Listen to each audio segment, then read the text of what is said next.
Somebody was asked me what muscle group has the least predictable presentation as far as how it can influence symptoms, but you have to be very focused on it in order to identify it.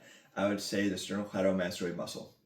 For those who are not as familiar with this muscle, it attaches to the mastoid process of the skull and runs along to attach to the top of the sternum or the top of the rib cage. It is innervated by the 11th cranial nerve, the accessory nerve, and shares innervation with the trapezius muscle. As a cranial nerve, it does not have any interaction with the levels of the spine, and so it does not create any weakness for the neck or for the arm, for other groups. It does not actually tend to create any loss of motion, but it does create the sensation of motion loss or tightness with several motions. When it's used by one side only, you can see tension here. When I look to the opposite side, it can be put under tension when I look to the same side, because then it puts on slack. When they work together, then they're going to bring the neck into flexion really while you're laying down. While you're standing up, of course, gravity is pulling you in, so it really doesn't present that way. So again, it creates the sensation of tension, but when you go through exam, it doesn't show up. So when do I typically look at the sternocleidomastoid?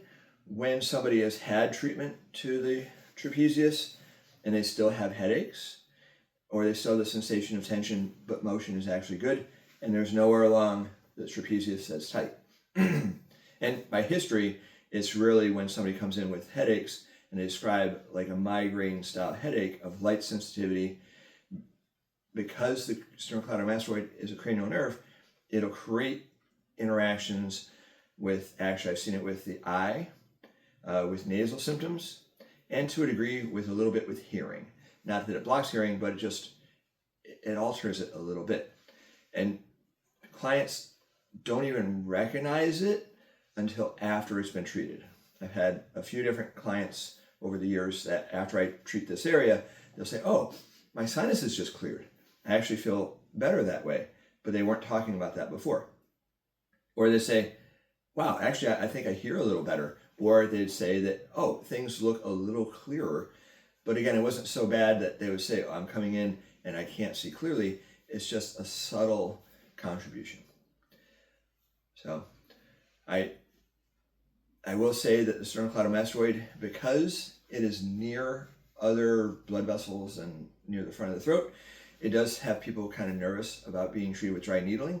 I have had several people who, as long as they are able to control the muscle, then they can do compression and control symptoms well enough that I've actually had probably more people be able to control their symptoms with just compression than other areas.